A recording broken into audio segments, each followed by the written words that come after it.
at Gentry in terms of development of the sound, which sort of was so primary to the thoroughbreds?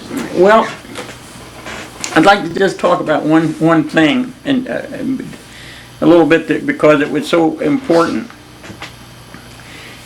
He devised a method of what he thought was the best way to form the bell of your music of your instrument to attain the best quality sound.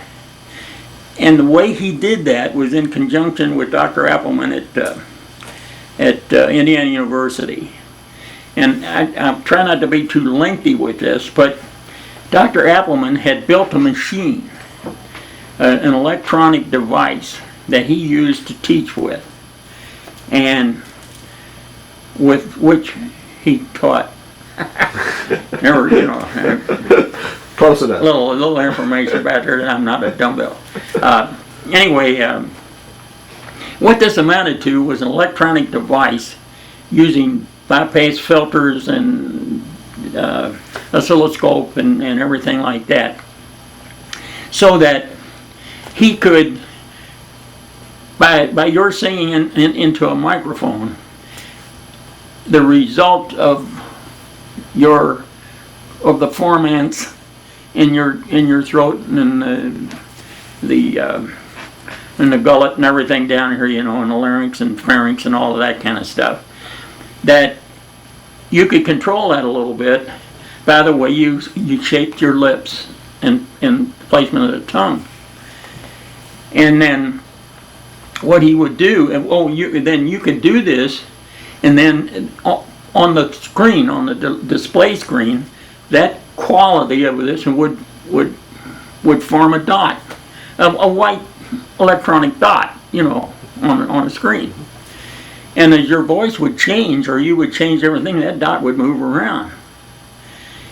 So basically what they did, or what he did, was that he used all the vowels that he wanted to use, word sounds that he wanted to make, and he got them performed and sung as good as they could sound to him.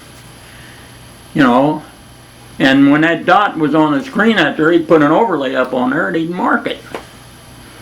Now, in terms of barbershop, Gentry had 12 vowel sounds that he wanted to use, and so he had 12 dots up there done by singing what they considered the best quality that could possibly be done.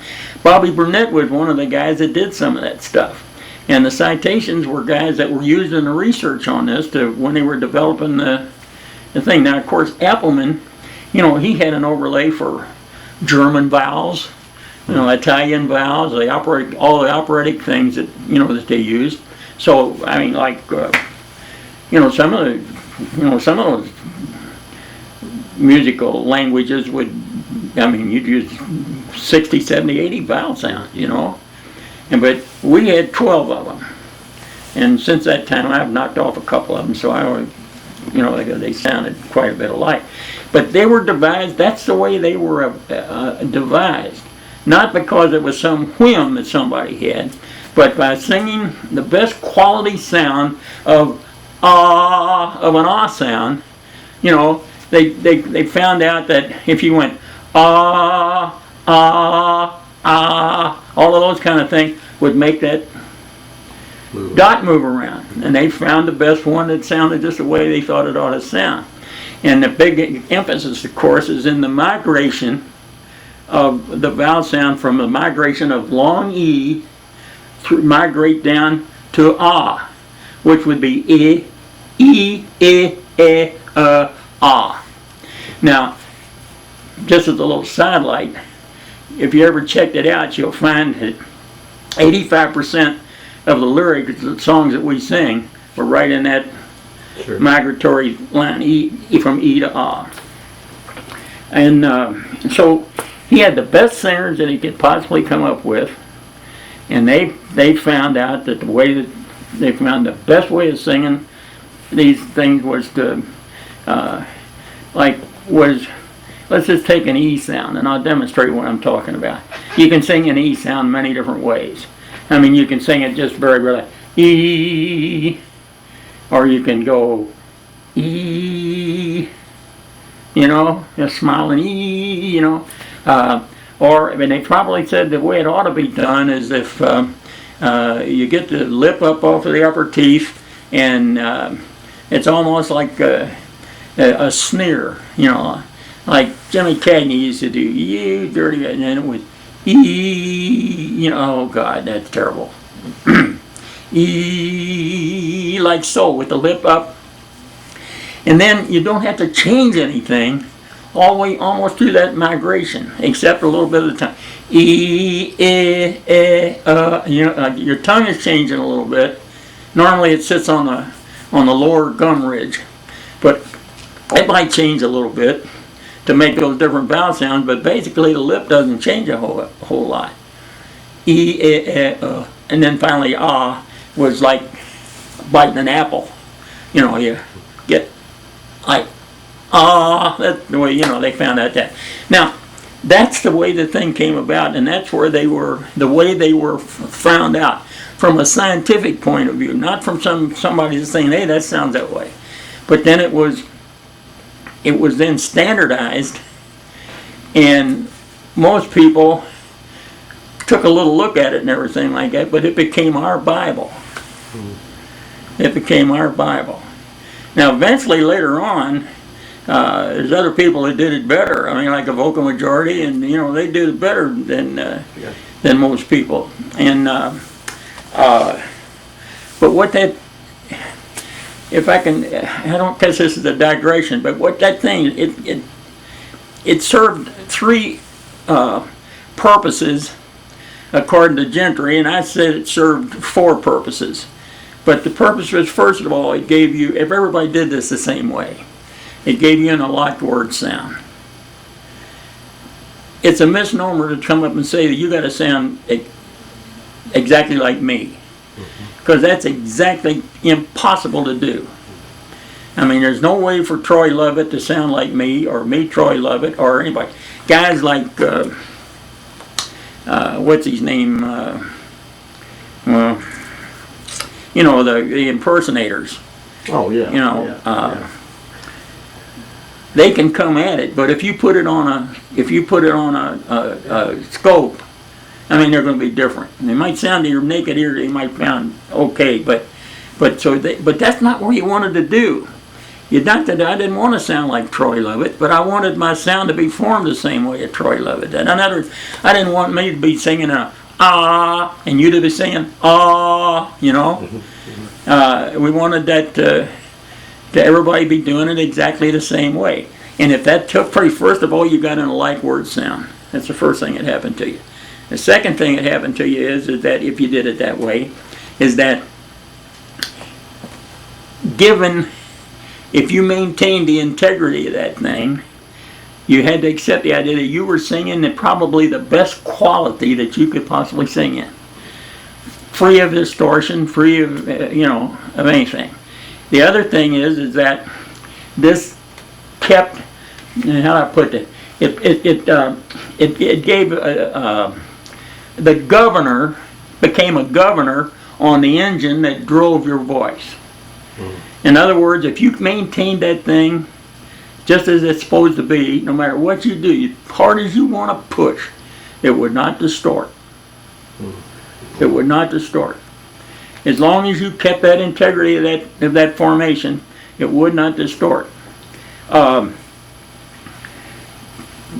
example, you take one of the closed vowels, like an oo sound, as in you, or and you've got ooh.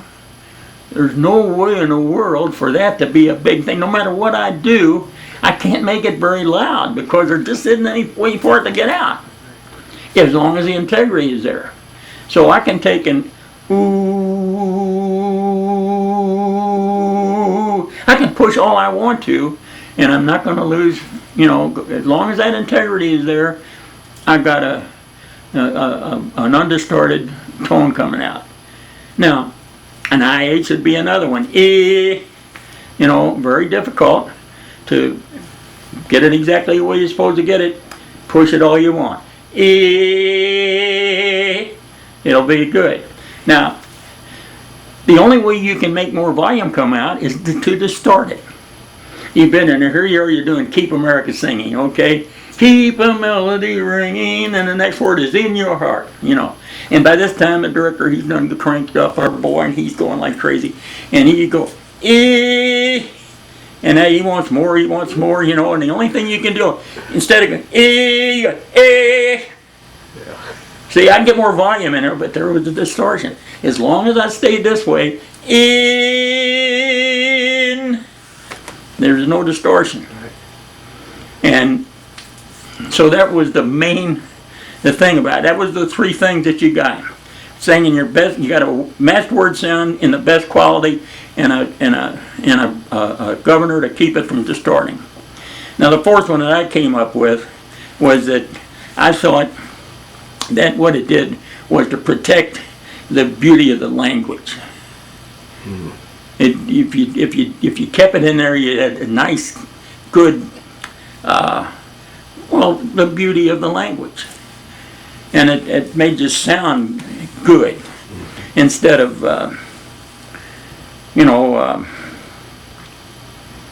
like a used car salesman that's doing his own radio commercials.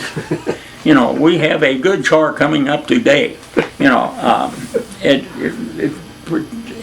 if you listen to a good radio announcer or a good speaker, the next thing we could be talking about is that they actually use a very similar set of syllable connection.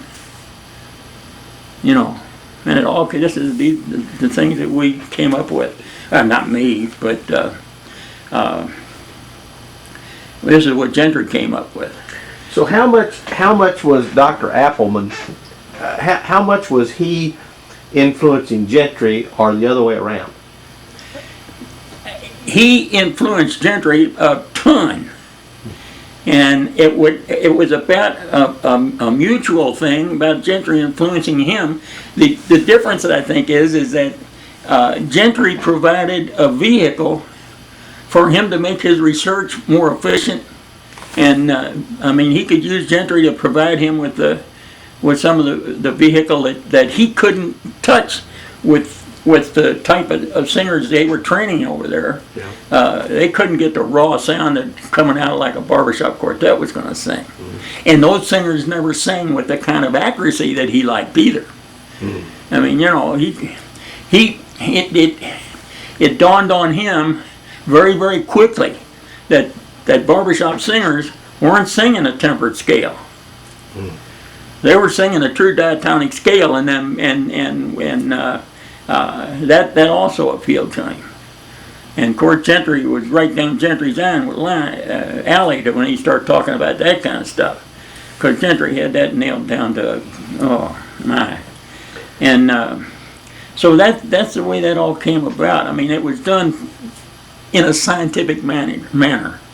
And all I did to it was I took the thing and said, this is a way that you can do this, and put it into into academic terms, and let where each one of them would have a reference point. There would be something in this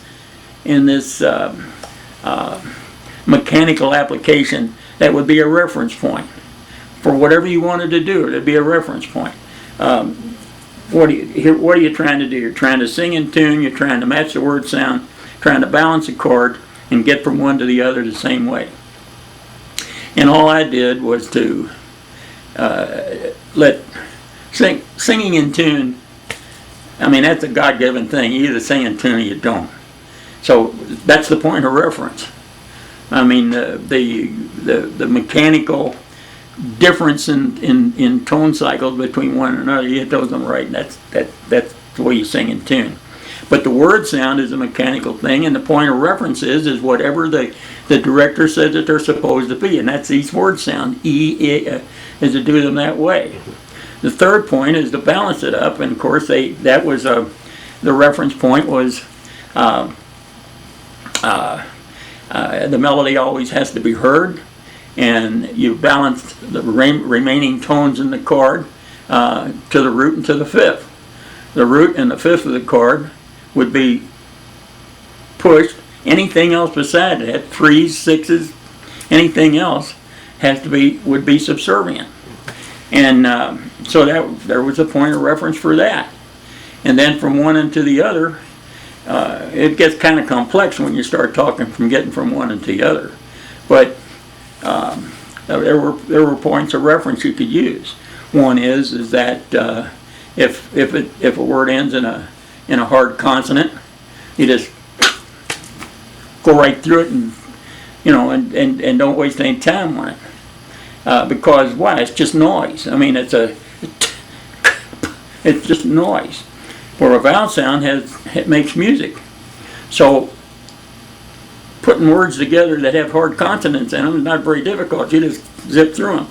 But a vowel sound, some of the vowel sounds, not vowel sound, I mean, some of the consonants are hard consonants. They're one way, but the other consonants are sung consonants, or whatever.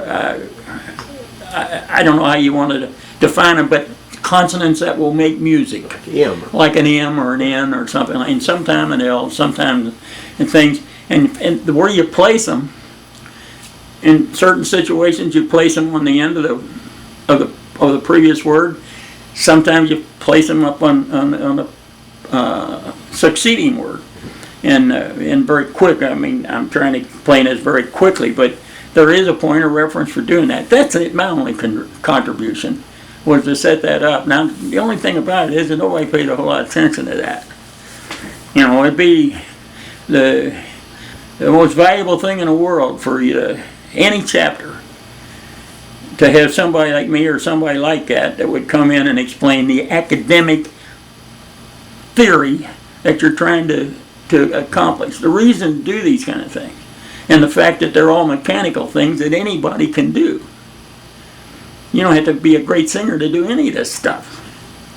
You just have to be able to master the thing, and it take a couple of hours to do it. And the thoroughbreds used to every January the thoroughbreds would take a Saturday, all day Saturday, and it go right back to basics.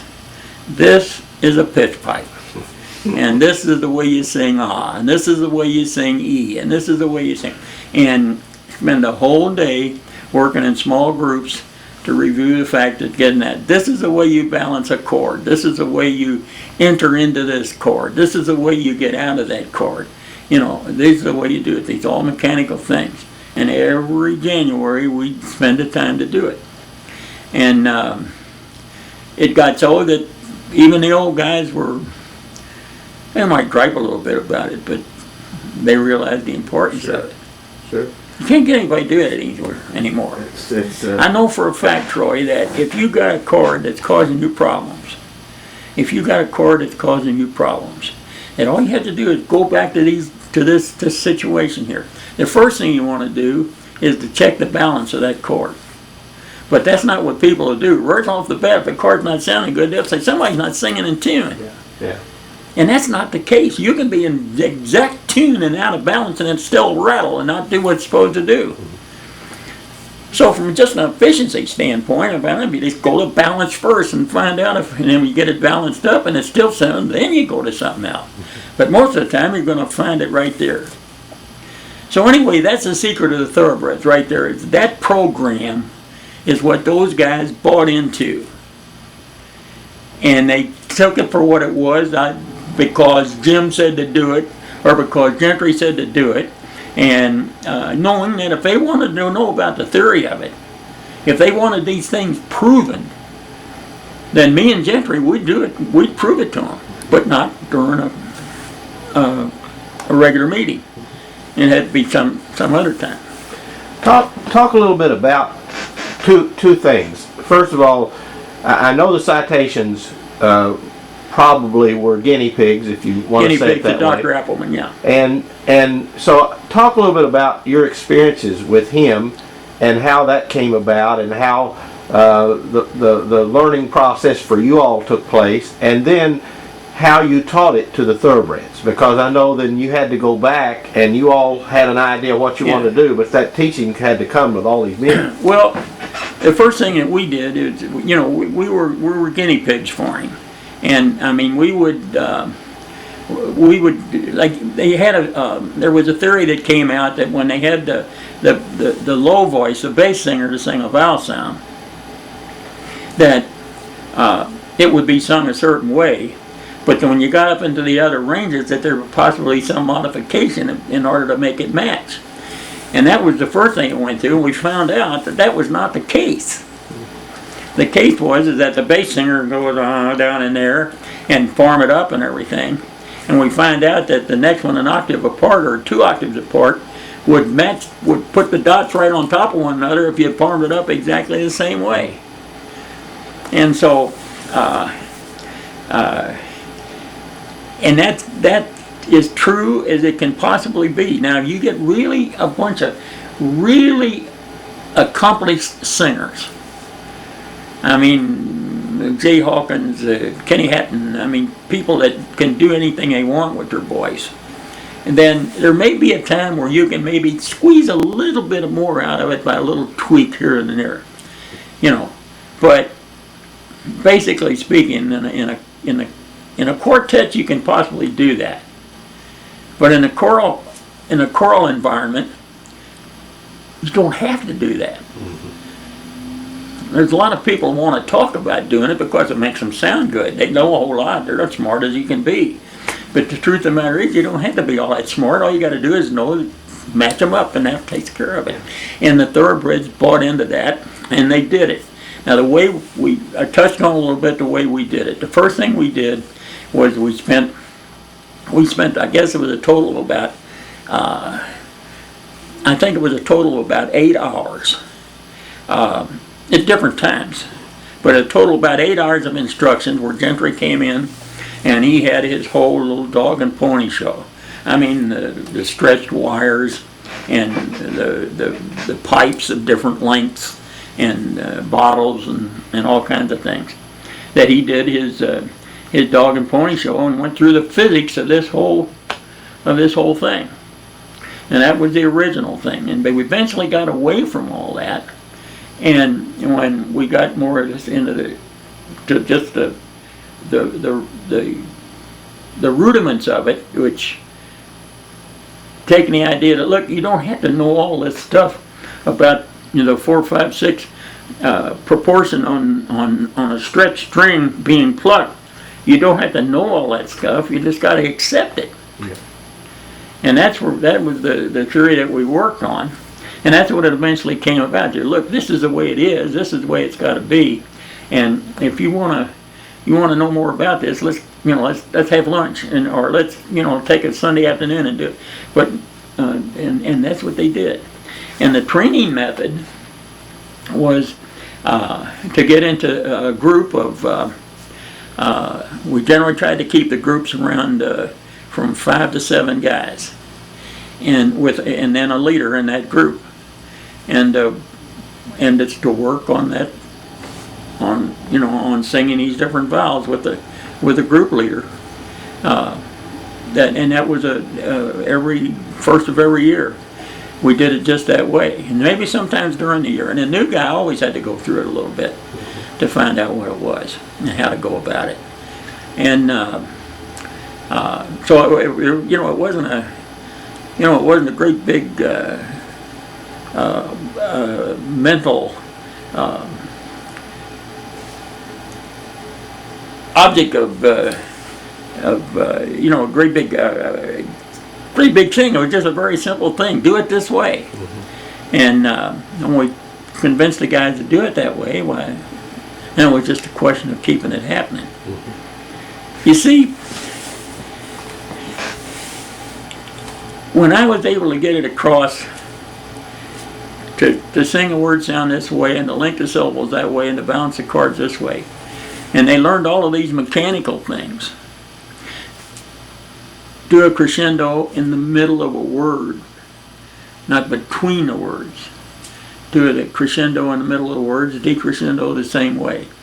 Finish a word, finish a line at a certain volume level, breath point, And the next line, no matter what it was going to do, started at exactly that same volume level. Now, maybe you'd want to go way down to a very low level, but fine. Take it up there, breath point, start it there and take it down. And then you had this kind of flow of music, like so. If you get up there, you hear the beat way down the street. Okay, in that particular case, it might work. You know, occasionally that would kind of work. But just to start, to sing something, a line big and then drop it off on the next one down there, you would have a series. This is where your music was going. Yeah. Yeah. Instead of the nice this horizontal music, you had vertical stuff going on, and so that's where the linkages came about. And if I made any kind of a contribution, it was just showing them how it could be done in a mechanical way. So with all of these mechanics, if they were to use all of these mechanical things, then what they did was to create the devices. Even though they'd be mechanical devices, they created, or they took the devices and enabled me to use mechanical devices to create aesthetics, emotion, and artistry. Sure. So the first thing about it is the guy that's going to do it keeps you from taking a paint by number, and having a horse painted by number, and able to take that thing and to use some shading and use the mixing them with and everything. Instead of having a horse, you've got a horse. And so that was really the approach that we used. How did I want to pick out one man? One other thing about the thing, what it amounted to then is that all they had to do was learn that if they're going to paint a picture of that horse, that the fuzzy end of that brush worked better than the other end of it. Okay. Pretty simple, in other words. Yeah. Let's take Joe Wise, who was himself a accomplished musician. Right. Now trace his acceptance, progress, embracing of this that you presented to this accomplished singer. How did Joe handle this, and how did you do that with him? You turn the thing off a minute. Jim, I want to ask you something about all the training and so on that you did with Ed Gentry, and I've always heard that maybe one of the watershed moments in society history was the 1969 championship, in that the society became very aware that the thoroughbreds were doing something far better, different than anybody else was doing it. And I don't think that was that evident in 1966, for example, as it was in 69, because of the great disparity. You're right, and you're very perceptive, and there's not very many people that can remember that as you just did. There was a big, the 1969 championship, first of all, I'm going to put it, was won by a bigger spread than has ever, I don't know whether it's ever been that much, but I know before that it had never been won by that many, some over 350 points between us and second place. And of course there were 5 categories at that time, and 3 panels, 5 categories, and there's a lot of points kicking in there, but 350 points was a spread. We lost them by 1. Yeah, right. And here we were 350 points, and the big reason was that the artistry that we sang with in that contest, to me it just doesn't quite come out off on those recordings, but was manifest enough that those judges recognized something was happening. Mm-hmm. And when it all boiled down to one thing, they just noted that they had one chorus that was here, and the next one was way down here, and it was a big spread of thing. And you're correct. You're very perceptive at that. And if that is the case, it'd be interesting for me to know about it, because know about who talks about it, because that's exactly the way it happened. And we were the very beginnings of the training of the Gentry system was starting to manifest itself. Not completely, but it was starting to happen right about that time. A little bit better, mostly in the idea of syllable connection.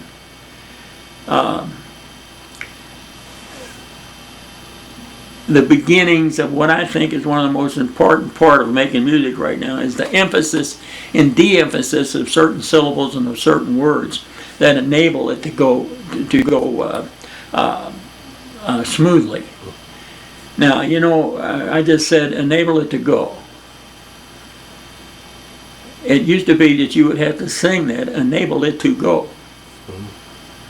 Now you get enable it to go, you know, that equal enable it to go, that equality of syllables in a song that's got 400 chords in it, and it can be like the folks who say, you know, you got that vertical thing going on, and that's where that was starting to show up, is where emphasis and de-emphasis, particularly of articles, conjunctions, and prepositions. To me, they're unimportant. They don't belong in there, and most of the time, the preposition to can be strictly a neutral syllable. And that's all you got to do. Mm-hmm. Enable it to go. And the problem, the theory of that is very, very simple, except for the fact that the application of it can get pretty complex. Like if you've got, I can't think of the right kind of thing right now, but if you're singing an open vowel, smile, and smile, or see, love me, love to me, love. I can't think of a combination right now, but where you got a big thing going, and you're pushing the thing, you got a wide open vowel sound, and you got a lot of volume going, and then all of a sudden you got a syllable that's coming in there, generally a preposition or something like that, that you want to de-emphasize for continuity purposes, and you want to de-emphasize it, then you got along where your voice has to be pushing hard, drop off to just a little bit, but then immediately again be pushing again to keep da going nice, and so that there is a little bit of dexterity, vocal dexterity. I don't know whether that's right or not. You get the idea that you have to come out and master, and put them all together. They spell mother. You know, it's not music. You know, put them all together. Put them all together. So the use of contractions, and were all the devices that I mean, I might have had a little bit to do with some of that. It is. Not so much of thinking that it had to be done, but the application of how to go about it. But it'll never, you never be misunderstood when you sing instead of TUH instead of two. You'll never be misunderstood. Words of more than one syllable. One of them should be emphasized, and the other one, whatever's left over, de-emphasized. And that's big time where sometimes where the full voice and backing off and things has to take place. But all of these things are mechanical devices that a person can use to create. You know, I take a very simple thing that was very simple, but became very, very difficult to do. And as a matter of fact, I never did ever actually pull it off. But in the opening line of "If I Had My Way" in the '69 contest, the line was, "I'd like to make your golden dreams come true, dear." That's the line. And I had wanted to put about 3 different devices into that line.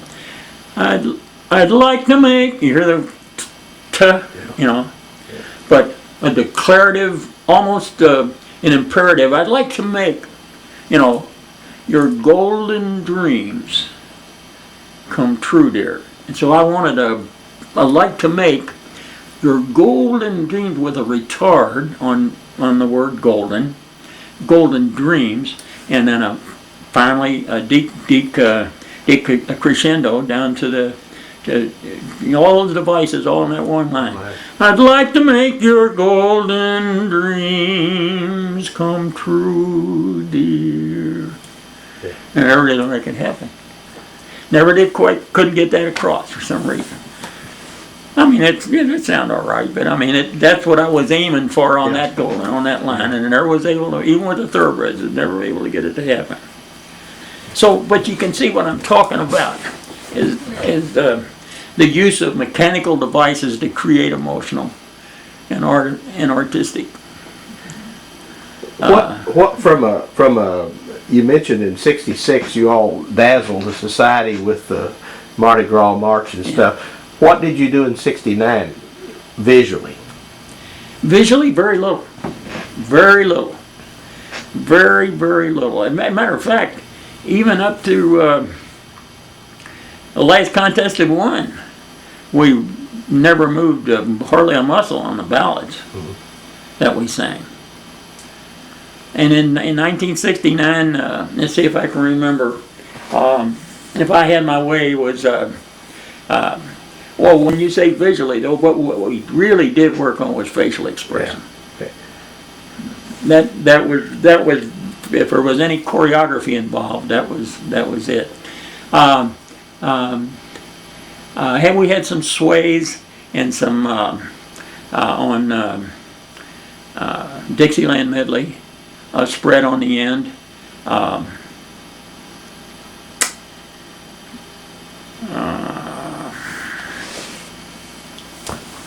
I can't think of a specific. There would be some, you know, some little moves, you know, maybe a little sway or a hand movement here or there.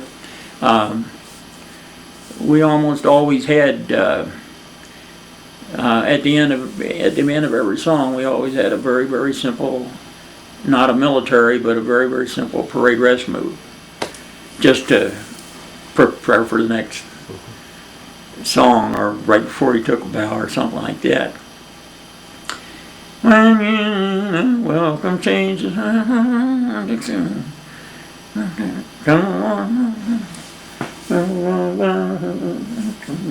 I can't think of anything other than a few little things. Yeah. Did the reaction from the judging community after '66 lead you to think that the society would start moving in the way of more visual choreography, or did you feel like that was just a one-time deal? That yeah, pretty much. Yeah. Just that. Yeah, I thought it was pretty much a one-shot deal. I mean, from that standpoint, or something that would be reserved for, you know, one competitive effort. Yeah. You know, most of that kind of stuff, you know, you couldn't, from a practical standpoint, and the reality of it is that you couldn't use a whole lot of it because when the contest is over with, the personnel would change around so much. Yeah. You know. Yeah. That was one of the things that was part of the nails that went into getting me away from it the very first time. We won that thing in '81 with a tremendous amount of choreography, and as a matter of fact, you know, we danced all over the stage with 6 directors, and we, you know, had an awful lot of that going on, and we had 4 quartets in the front row. And so a couple of weeks after the '81 convention in Detroit, chorus was booked into a show in Wayne, Michigan. And we got up to Wayne, Michigan, and I had 4 people in my front row. The 4 quartets were all out working.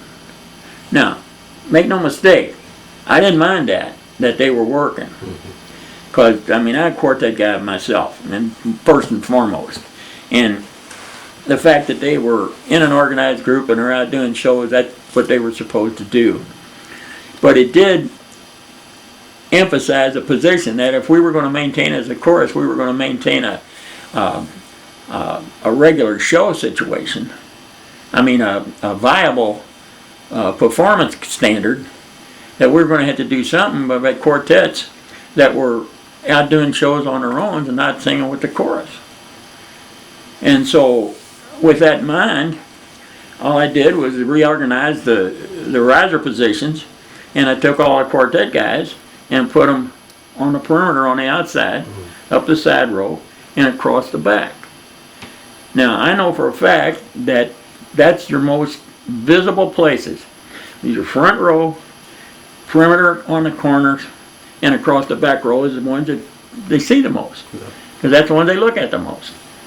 And so that's what I did with the quartet guys. Put them all across that back row and about the side, and it was 16 guys were involved with that. Now the situation is that if they're there, everything is fine. They're, we get, they're singing and they proceed. If they're not there, we still don't have any choreography problems. Right. I mean, that Wayne show there, we couldn't do the first bit of choreography on anything because we didn't have anybody to do it. And oh my heavens, that was one of the things that just came up with those quartet guys. They thought they thought they might have been putting bamboo shoots under their fingernails or something. And it was one of the things that one of the situations that of many situations that ran me off. But all the Harringtons were, they were livid, and Alan was surly, and it was just one of those situations. Yeah. But it was coming on anyway. It was, it wasn't just that. It was just one of the things. But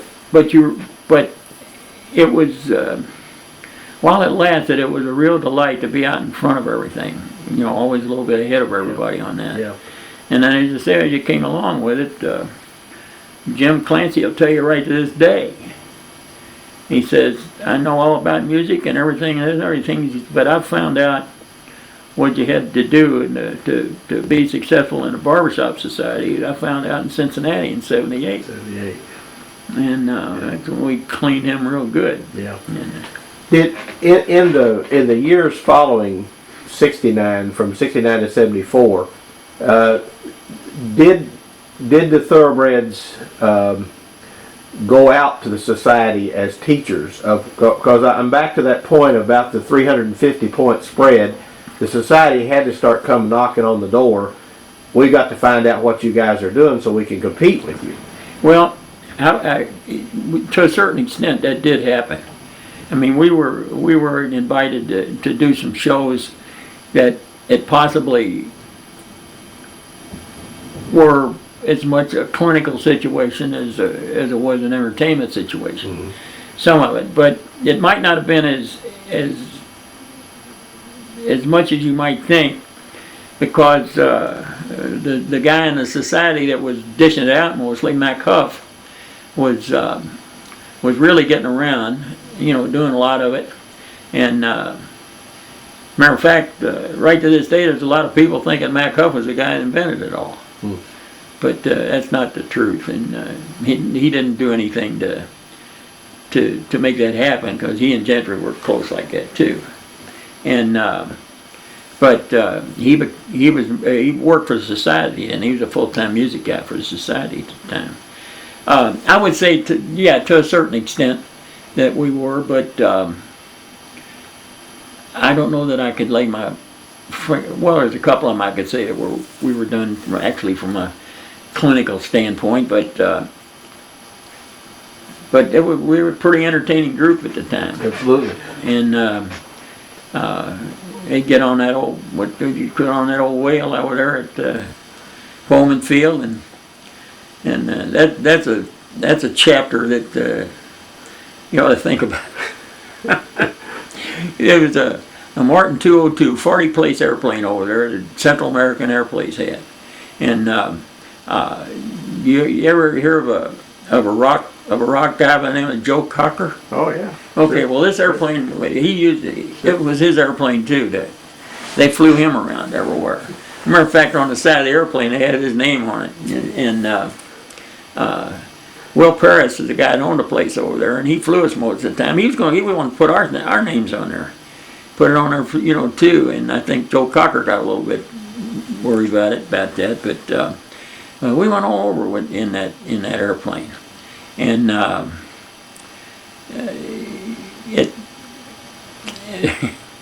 it was really something. They had some real had a couple of hairy situations that come up.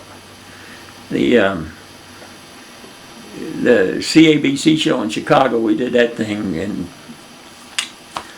I don't know, sometime during that period, and it was in January, and we got up there on a snowstorm up there, like you wouldn't believe, and they landed a whale up there.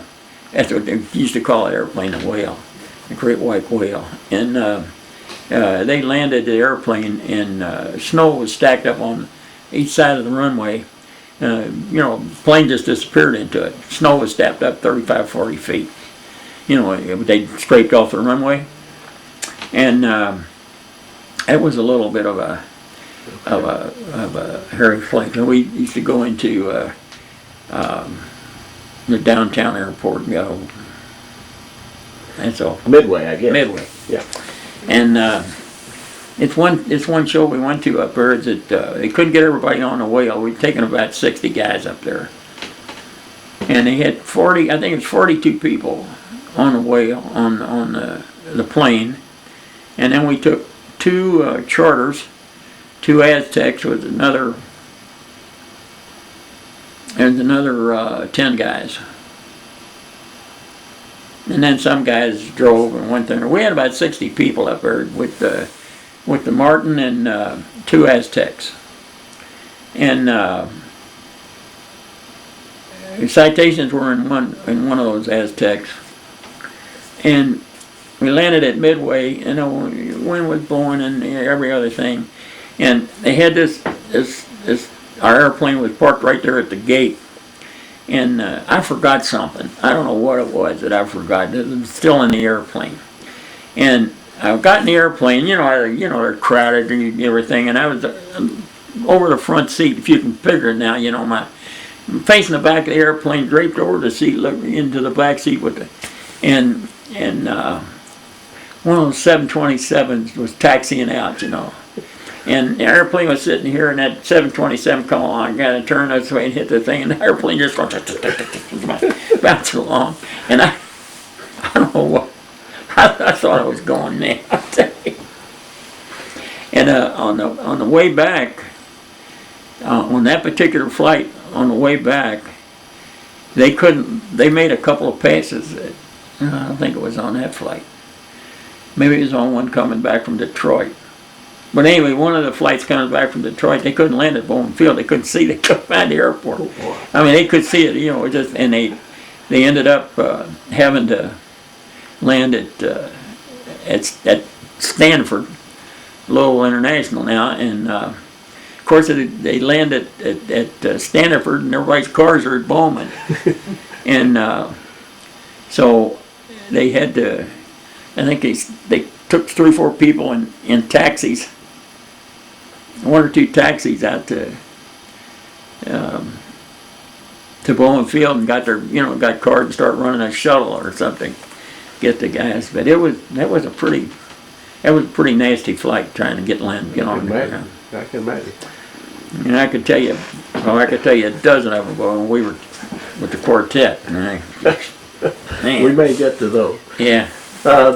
Let's finish with the 74 contest. All right. Talk about that one. Okay, the 74 contest was we'd just come across out of that real close second at Portland when we got beat by Cincinnati in '73, and so we worked pretty hard and on this contest, and we got a package from Renee Craig. Now, Renee Craig was a lady musician, and the lady belonged to Sweet Adelines, and a wonderful arranger, and an Adeline champion quartet, a champion, who incidentally had her quartet on our show one time down here. She did quite a bit of music for the Citations. She did quite a few songs for us, and terrific lady. And she said that I always said that I'd like to win a contest doing Sweet Roses of Morn and Down Our Way. And so she said, well, I don't know about Down Our Way, but she says, we talked, she said, I think I got a vehicle that you could use with Sweet Roses of Morn. And that's when it came up with the Showboat package. The thing started off with Here Comes a Showboat.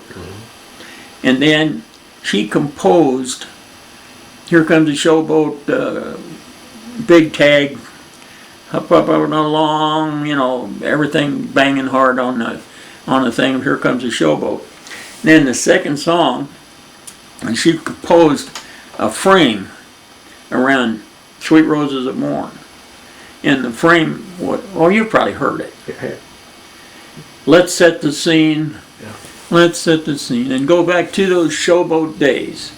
The candles on the stage, candle footlights, candles on the stage, or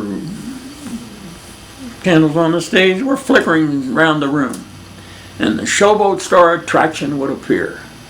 An old quartet stepped from the wings. The audience would smile as they began to sing this song. Sweet, sweet roses of morn. And that's when she put that song then in the middle of that. But it wasn't just Sweet, Sweet Roses of Morn. It had a couple of key changes in there. And then, you're the ideal of all my dreams. Oh, my heavens, did that thing shimmer and snow. Oh. And then, of course, the end of the thing had this big, that's the way of the showboat days, and big tag on the end of the thing. And quite a bit of choreography in that thing. Pretty meaningful stuff. And nothing all that too difficult and everything, but it was a showboat package. And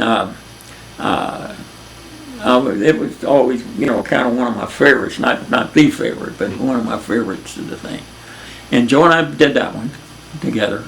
We got back into the swing a little bit there for the following year after the bad time in the year before. And so I came back in and started directing again, and we did that one. And that was the year that with the vocal majority was being touted to be the new boys on the block, and we cleaned them up pretty good. Did they finish second? No, they finished third. Finished third. Finished third. Okay. Quartet from West Coast out there, Peninsula group, came in ahead of them by a couple of points. And then again,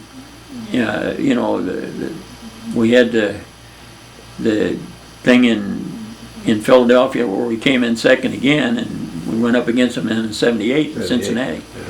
And Jim Clancy will tell you right to this day that the contest in Cincinnati was the day where the vocal majority started to live.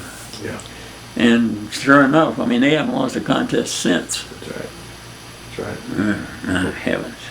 Our next session, that's what we want to start with, is that '78 performance, because I think that. Okay, I don't know. I don't know how our chronology is going here. Whether it's getting what you want. No, or we're not. doing fine. We're doing fine, and the 74 was then the fourth championship, and at that time that surpassed Pekin, I'm sure, and anybody else. Nobody had won 4. Is that correct? No, that's right. Yeah. Yeah, that was the most that anybody had won. So, Yeah.